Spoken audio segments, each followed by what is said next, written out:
Welcome to the inaugural 1996-97 edition of UNC Sports Extra, your source for Carolina sports.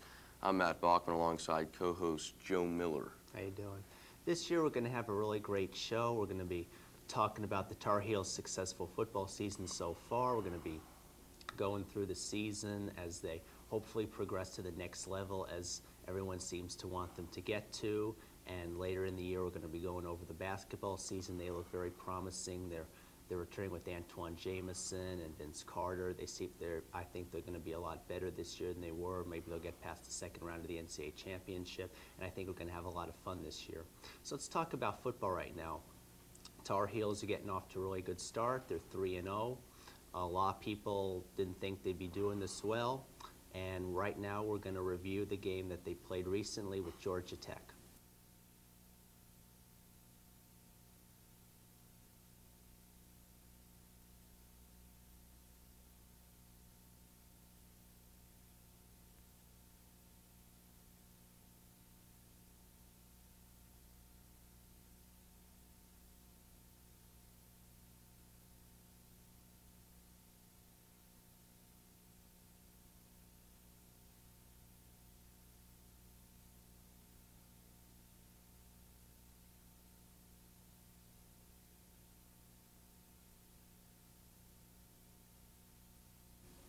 Well, the Heels certainly did look very, very impressive on the defensive side of the ball, but you'd like to see a little more offensive production, wouldn't you, Joe? Yeah, they definitely did. 16 points is not going to always get the job done. It did against Georgia Tech because they were able to, shut them down.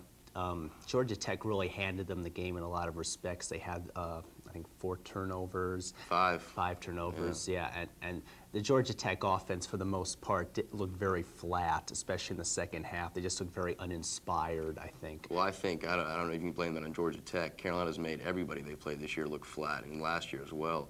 The front seven, they're so deep. They've got guys coming in, second stringers, guys that aren't even starting, making 2 sacks. Guys like Bonnie Holiday and Purvis, and they just get after the ball. The pursuit in the backfield was incredible. And, and a credit to Joe Hamilton, the guy is a great scrambler. And Georgia Tech ran the ball. They really did. I mean, they had some success. It's just UNC's defense. They said, this year it's not going to be a bend but don't break. But yesterday that's kind of what it was. The Tech got some first downs and they moved the ball. But as soon as they got over the midfield, they completely just shut them down. Yeah, the defense was really good. Omar Brown had a couple of crunches on a couple of running backs at certain times. And if the defense can continue to play like that, I think we're going to be really good.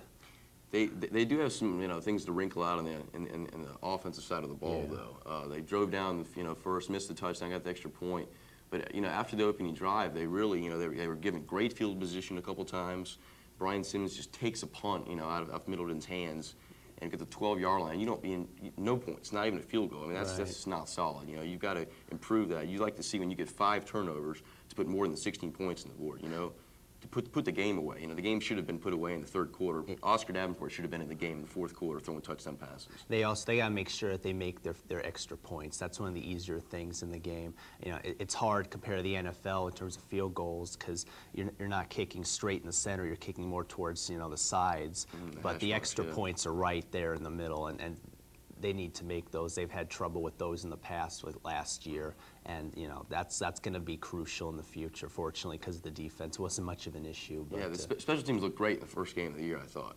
But the last 2 games, they've got some things they need to work on. I mean, they didn't get any punts blocked yesterday or anything like that, like they did against Syracuse.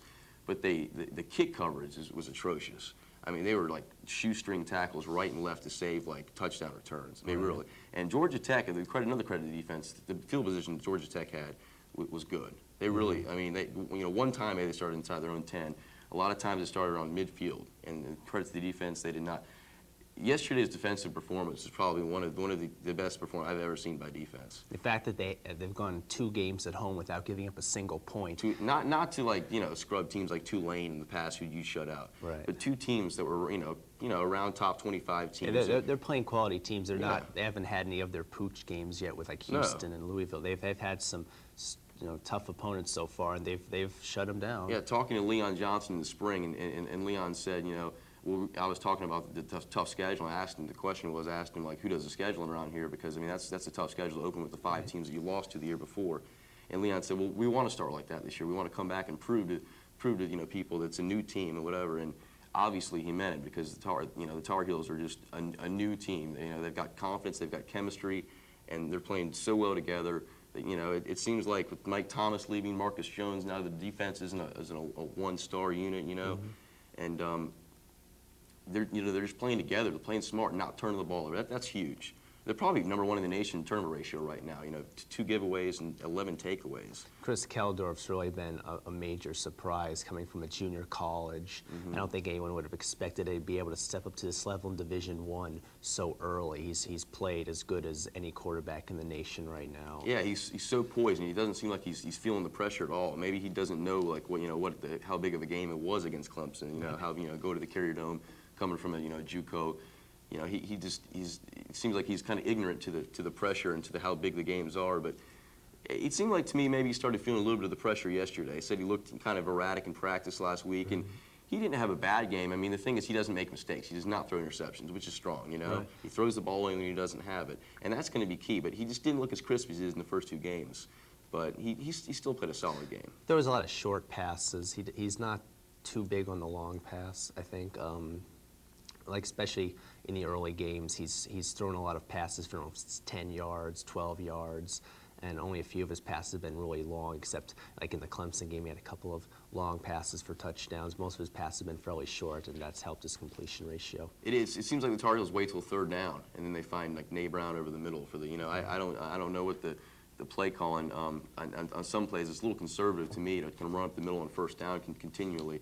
And you've got to throw long to stretch the defense out as well. I mean, just to keep them honest, you've got to throw deep. And I don't understand why. You've got a sprinter in L.C. Stevens yesterday, and I don't think they threw deep once. Of course, he scored a touchdown like a 30-yard. But that really wasn't like a fly or anything like that. But I don't know. You can't really complain when you're 3-0 and going to be top 10 in the nation. We're going to be a hard team to beat this year, I think, especially in the defense will keep ACC. us in every single game. Yeah, every single game. Absolutely. All right, well, the Tar Heels definitely have gotten off to a great start this season. And when we come back, we'll review the first couple games against Clemson and Syracuse.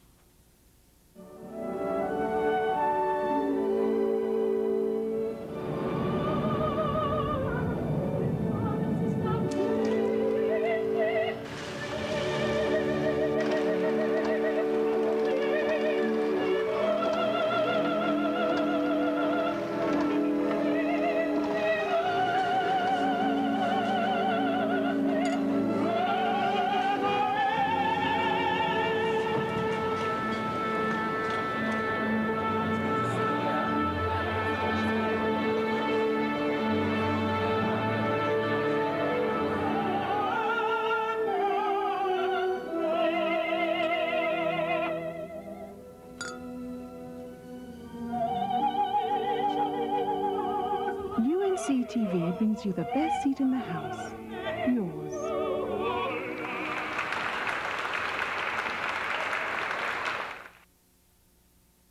Welcome back to the show, everyone. Let's go ahead and take a look at the first couple games against Clemson and Syracuse. A little more than halfway into the first quarter, Octavius Barnes makes this catch, getting the 1st down on the 1-yard line. The next play, Maurice McGregor. Watch him jump over the top for the touchdown. Tar Heels are up 7-0. Carolina back on defense. They made it difficult for Syracuse quarterback Donovan McNabb to complete his passes. This one is fumbled and recovered by Jomo Leggins. Freshman kicker Josh McGee makes this field goal, giving Carolina now a 10-0 lead. The second quarter doesn't get any better for the Qs as they miss not 1 but 2 field goal attempts. As you can see, that's way off. Carolina offense, Chris Keldorf stepped it up for the 2nd straight game. He throws a nice pass down the center right into the hands of Nay Brown. Carolina now with a 17-0 lead. Tar Heel defense was on fire. Watch linebacker Rick Terry. He can smell that tackle. And it was plays like this one by Dre Bly that kept Syracuse scoreless in the first half. End of the first half, Carolina up 17-0. Beginning of the third quarter. With a possible chance to put the game away, sophomore Ebenezer Ekubon misses this catch put right in the palm of his hands. But this was only the beginning. The Heels suffered big time throughout the third quarter. like this blocked punt by Mike Brown of Syracuse, putting the ball inside the 20-yard line. A few plays later, Syracuse scores. 17-7 now the score. Well, it's a mistake. It's all right. It won't happen again. Right? Wrong. Another block punt almost gave the Orange Men another touchdown, but a personal foul is called and the TD is ruled no good. Fourth quarter. Becomes a different story for Carolina. They start to come alive as this lateral to Malcolm Thomas makes an up-for-grabs Dre Bly interception. A couple of plays later, 6'5", 255-pound Freddie Jones hurdles his tackler and scores. North Carolina now leads 24-10. Leon Johnson, not a spectacular first half, but look at this run. Here you see he protects the ball as he breaks out of the crowd. Really shows how tough he is. With a couple minutes left in the game, Josh McGee makes this 46-yard field goal to secure a Carolina victory. The final score is 27-10. I'm Kristen Cuffey, reporting for Sports Extra. ABC Sports was on hand to provide this high-quality footage as the Tar Heels got off to a roaring start against their ACC rivals, the Clemson Tigers, on August 31st. The game began as a defensive struggle as Leon Johnson was stuffed early by the stingy Tigers defense, and new quarterback Chris Keldorf threw this early interception to Raheem Abdullah. However, the Tar Heels were able to drive Clemson quarterback Nealon Green just as batty. Jomo Lagans led Carolina with 6 tackles. Brian Simmons contributed with 5 tackles and this interception, and strong safety Omar Brown also had 5 tackles. The Tar Heel offense began to take over in the first quarter. Johnson, also known as the Natural, had this 67-yard run to the Clemson 1-yard line, part of his 160 all-purpose yards, setting up this touchdown run, giving UNC its first points of 96. Carolina took a 10-0 lead into halftime. Chris Keldorf was masterful in his first start, completing 68% of his passes for 182 yards and 2 touchdowns, both of which came as part of 21 Tar Heel points in the last 6 minutes of the third quarter. As Clemson asked themselves, are we really Tigers or just kittens? Mac Brown got an important win as UNC routed Clemson 45-0. The Heels certainly have looked impressive in the first 3 ball games, and this possibly will, put them into the upper echelon of college football, maybe the top 10, Dan. Yeah, I certainly think so. I mean, they've been really trying to get to the next level for the last couple of years. And when you look at the top 10, some of the teams have been falling off, and you just have to start at the top with Nebraska, falling to Arizona State 19-0, and then Tennessee losing to Florida. And what would really help Carolina is the teams like Texas losing and Auburn losing. So I think there's a good chance that Carolina may be moving up to the top 10, top 8 in the country. Yeah, it's just nice to look in the rankings and see Carolina over teams like Colorado, Alabama, Auburn. It's a far cry from last year. When they dropped out of the top 25 so early in the season, and then just never had regained the form. And I'm just shocked by the Arizona State upset of Nebraska. Nebraska, the last couple of years, have been playing at a level above everybody else in the nation. They're at the next level. I mean, the second best team in the nation, and they proved it. But yesterday's win over Tennessee, Florida, got shellacked in the Fiesta Bowl last year, and absolutely just whipped them. They won 37 straight games going into that game, and they just couldn't do anything. They couldn't run the ball. They couldn't pass the ball. And I didn't even know Arizona State was that good. I knew they were ranked, but I was unaware of their defense being that strong, because when you think about Nebraska scored 62 points last year against Florida in the Fiesta Bowl and couldn't even score against Arizona State. So parts of the game that I caught, the uncharacteristic Nebraska mistakes. I mean, they snapped the ball over the quarterback's head and ended up 3 safeties for Arizona State. So I mean, it was very, very interesting circumstances. In Nebraska, I think in any team, if you come in, you put some points on the board early, get some confidence in your defense early in the game, you can shut the other team down.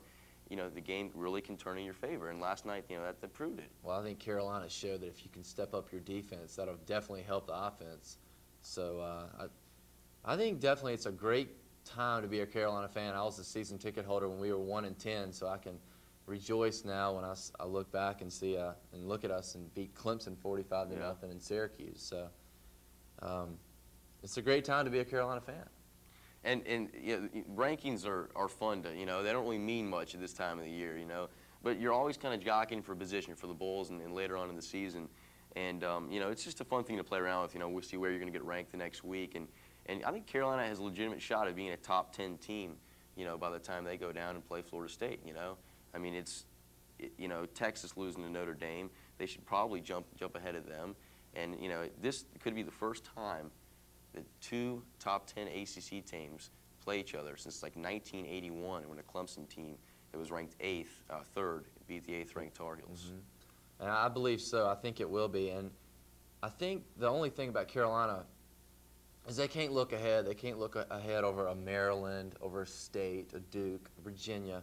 You know, we're 3-0. They're a top 10 team, but they can't overlook these teams like Louisville that may catch up and beat them like an Arizona State and Nebraska. Exactly. Like, you know, underdog teams, you know, if they come to play, you know, and Louisville has played well this year, you know, teams like that, you know, they come to play well-coached teams, and, you know, you cannot overlook anybody, because a team can come in, they can drive down the first drive of the game, put some points on the board, and, you know, you could be in a dogfight for the rest of the afternoon. And, you know, I don't think Carolina's going to overlook anybody. I think that this team has a lot more character than any team I've seen Carolina have in recent history, and I think in Mac Brown's, you know, history of the program. And, you know, they're confident young men, and they go out and you know, they're kind of workmanlike, if you will. They go out and they get the job done. And I just don't see, you know, I think Carolina has a very, very legitimate shot of losing one football game this year. I mean, and there's a possibility of going undefeated. I think last night's game proved there's parity in college football with Arizona State and Nebraska. There really is now, you know. Well, you talk about the workmanlike effort of a team, and I look in the top 10 and I see Michigan. Everybody talked about them losing players like Amani Toomer, Mercury Hayes, Tim Biakabatuka, but now they're relying on a sophomore quarterback and Scott Dreisbach, and they're running the ball, and they're winning ugly, but they're winning, and they're moving up in the polls. And right now you have to look at the Big Ten as being the best conference in football, with Penn State, Ohio State, and Michigan all in the top 10. Exactly. Well, it's been an interesting year so far, and we come back right here on Channel 11, and we will preview next weekend's football games. Honey, we need to get away. Just the two of us. You're going to have to get a full-time job. We're losing ground. We don't ever talk anymore. Susan will be ready for college next year. We used to be so close. We make twice what we made 8 years ago. Now we have less to spend. I think I'm going to leave you, dear. Maybe we could sell one of the cars. Family Counseling Service of Durham. We can help. Call 286-3757. Welcome back, everyone. Well, the Heels would like to celebrate and enjoy their first 3 victories against, you know, top-notch teams. They cannot afford to do that as they go into Tallahassee to face a very tough and possibly #1 ranked Florida State. Jeff Stencil has a look at this weekend's game. This weekend, the Tar Heels will see what they're made of when they face Bobby Bowden's #2 ranked Florida State Seminoles. FSU can attack you from every angle. On the ground, Warwick Dunn showed why he's a Heisman Trophy candidate last week against NC State as he tallied 108 rushing yards. Meanwhile, Rock Preston, who is a very able backup, can run and catch his way past most defenses, as he does on this play against NC State. The Seminoles can also hurt you through the air. First-year quarterback Thad Busby has a big, quick arsenal of receivers in E.G. Green and Andre Cooper. On this play, Busby eludes defenders and hooks up with E.G. Green on the side of the end zone for a touchdown. Although their offense is good, their defense can kill you. Their defense, led by Peter Bolaware and Darrell Bush, can stop runners and quarterbacks dead in their tracks, as they held Duke to 13 yards rushing on 47 carries 2 weeks ago. Their secondary is also top-notch, and any pass thrown is open game, as Jose Lariano learned when he threw this pass and was picked off by Florida State secondary and returned for a touchdown. For a little topping on the cake, the FSU special teams are probably one of the best in the country. Their punt rush, which comes full throttle on every punt, could end up blocking a UNC punt, something State had happened to them right here. And if the Tar Heels see this man, backup quarterback Dan Kendra, throwing touchdown passes on Saturday, it will be lights out for UNC. For Student Television, this is Jeff Stencil.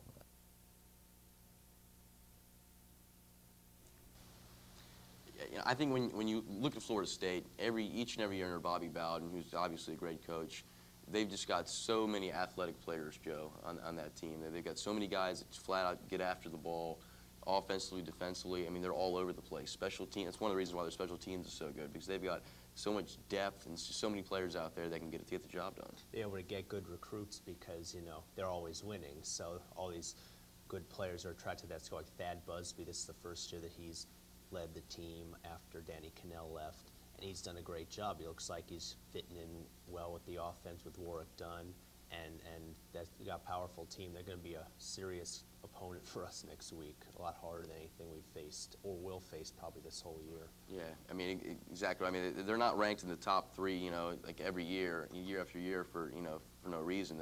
They get skilled players. That's the thing you got to like about Florida State. They get like the Charlie Wards, the Danny Cannells, the Warwick Dunns. You know, they get guys offensively that can, you know, pretty much take a game over by themselves. I mean, Charlie Ward won games by himself. I remember at Georgia Tech in the first year that Florida State was in the ACC, they should have lost that game, but Charlie Ward just, you know, put the game on his shoulders and just took it over, and they ended up, you know, escaping on their way to. I'm pretty sure they were a top 3 finish that year. You talk about this weekend's game, though. A big key, Joe, I think, is going to be Carolina continuing to hold on to the football and not turn the ball over. Yeah, they have to make sure that they keep Thad Busby and Warwick Dunn off the field as much as possible, and when they're on the field, shut them down. I think if they can keep them to 30 or less, because Florida State's always scoring, you know, 40, 50 points. As case, they scored 51 against NC State, and they didn't have a chance. Right. So if they can keep them under 30 and get some points on the board, I think they'll have a legitimate shot of maybe squeaking out a victory, but it's going to be tough. I mean, I personally think FSU will win the game by at least 2 touchdowns, unless they're able to hold them under 30. You know, that's not a real bold prediction, Joe, but but I don't know if I agree with you, but it's just gonna be real tough for Carolina to go into Tallahassee and win that ball game. I mean, you know, if Carolina was playing at home, I might come up with something saying, you know, I think we're gonna win the ball game, but FSU's they're just too tough. I mean, you know, it's just going to be. I think it's going to be a good game. I really do. I think Carolina has stayed in the game the past 3 years. So, and this year we're better than we have been in the past 3. So I don't understand why we wouldn't stay in this ball game. For the last 3 years, Carolina has played Florida State tougher than any team in the conference. Yeah, Virginia beat them last year, but you know, besides that, we were playing them tougher. But Bobby Bowden has said before that he thinks that Carolina is the 2nd best team in the ACC the last couple of years, and they're closer to Florida State than anybody else. And I think this year it's showing up, especially the defensive side of the ball, the athletes that we have. You know, we're starting to get some depth in our program. And Mac Brown has just done a real good job, taking some criticism the past couple of years, you know, staying positive, and look where it's gotten him. We're in the top 10 of the nation right now. Right. And the fact is that Florida State is a good team, and even if we make a good showing, we don't necessarily even have to win the game, because we're not, you know, Florida State is the cream of the crop of the NCAA. Even if we make a good showing, that's going to help our program immensely. It's going to justify the fact that we're in the top 10. Yeah, exactly. Point well taken. And you know, Carolina cannot. I don't think this is the kind of team that does this. But they cannot hype the game up to be like, this is the game. This is the game of the season. You know, and like, you know, I don't think they players. You know, and the thing is, players think they're going to win the game, and that's great. Right. That's the attitude you've got to have. But if we lose a tough game at Florida State, they've got to rebound, because there's a great shot of this team going to a top-notch bowl, losing the only game you lose all year against the Florida State team, who is going to be possibly the #1 ranked team in the nation when you play them, you know. So let's talk about some other games this weekend, Joe. Down here, Texas at UVA. That was a great game last year with Texas winning the ball game in the last-second field goal. It's a great matchup. Texas is going to be a very angry team coming off that tough loss to Notre Dame, losing in the last seconds on a field goal, and that game was the highlight of the year so far in college football. And I think they're going to be really prime, and I think they're going to win, because they're going to be a mad team. Virginia has looked okay so far this year. Not as good as in years past. Right. Yeah. But I think Texas is going to rebound after that tough loss and win convincingly. Virginia's always good defensively, but they got some things to wrinkle out, I think, on the offensive side of the ball. Sherman looked a little better yesterday, but he had struggled. I mean, you know, you can't put points up against the Maryland team, and you know, you're not a top 15 football team. You know, Maryland has improved defensively, but when you struggle offensively against the Maryland, then you know you don't have everything right yet, I don't think. And it is early in the season, but you said Texas is going to be mad losing to Notre Dame, but Virginia also, they want to revenge last year's loss. I mean, they lost 2 close games last year against the Michigan and the Texas. And Virginia, you know, I think is looking to rebound nationally, not just ACC. Because they did have a pretty good year at ACC, but they want to take their non-conference schedule this year and win those ball games, because it hurt last year losing those close games to Texas and at Michigan. Well, speaking of Michigan, UCLA at Michigan, Joe. Michigan, they're an interesting team. They go into Colorado, a bit of an underdog. Colorado's a good team, and they beat them. And then against Boston College, a team they were expected to pretty well trounce. They almost lose. They lost. They won 20-14, an interception in the last minute of the game. So they're not the best team out there. They could lose. They're capable of losing, and UCLA might be able to do it. Yeah. They gave Tennessee a good fight when they played them in Knoxville, and I would not be surprised if UCLA pulls out a victory.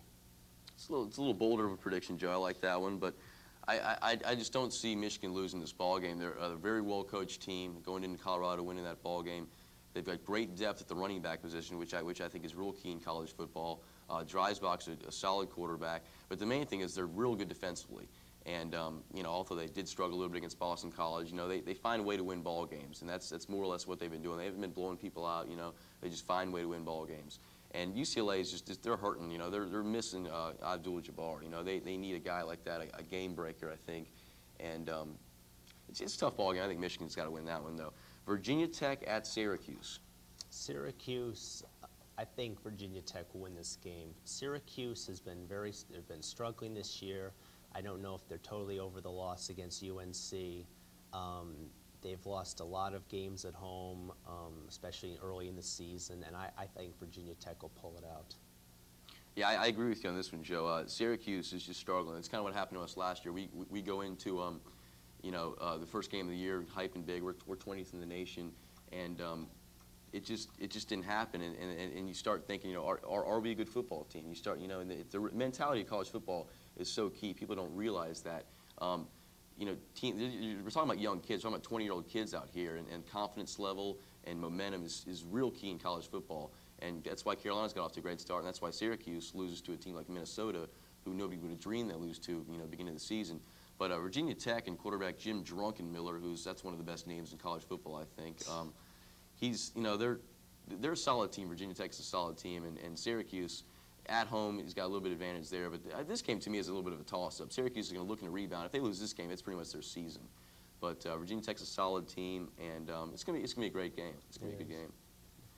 All right, one more game for you, Joe. Ohio State at Notre Dame. That's going to be a good one. Both of those teams are really hot right now, especially Notre Dame. You know, they go into Texas a little bit of an underdog, and they come out with a huge victory. Ohio State has just been blowing everyone away. This is going to be a really, really good game. And I think Ohio State will prevail in the end because they've got a lot of depth, a lot of talent, and they're going to be a serious contender for the championship. I disagree with you here, Joe. Ron Powell's, you know, Notre Dame's quarterback. I think the guy is finally going to lead Notre Dame to where they thought, you know, Bino Cook and other people said that, you know, that he would win like 3 national championships or something like that when he came in as a freshman. I think Notre Dame is a solid football team this year. They don't have the skill position people that they've had in the past, but this Notre Dame football team, it seems to me that they're going to pull it together, and they've got a great running back in Audrey Denson. And I really think they're going to beat Ohio State. Ohio State's a great team, and I'm so impressed with how they can reload after losing all those guys like the Terry Glenn and those kind of people. But, you know, and Eddie George, and to put up those kind of points in the first couple of games is amazing to me for Ohio State. And their program is definitely a top 10. They got the program back to where it used to be. They really have. But Notre Dame, they're just going to find a way to win the ball game, in my opinion. And, you know, I might be going out on a limb here, but, you know, that's another great game. This weekend's got a lot of good football games. All right, well, we hope you enjoyed the show. It's going to be a great weekend of college football, so tune in, and make sure to tune in next week to Sports Xtra right here on Channel 11.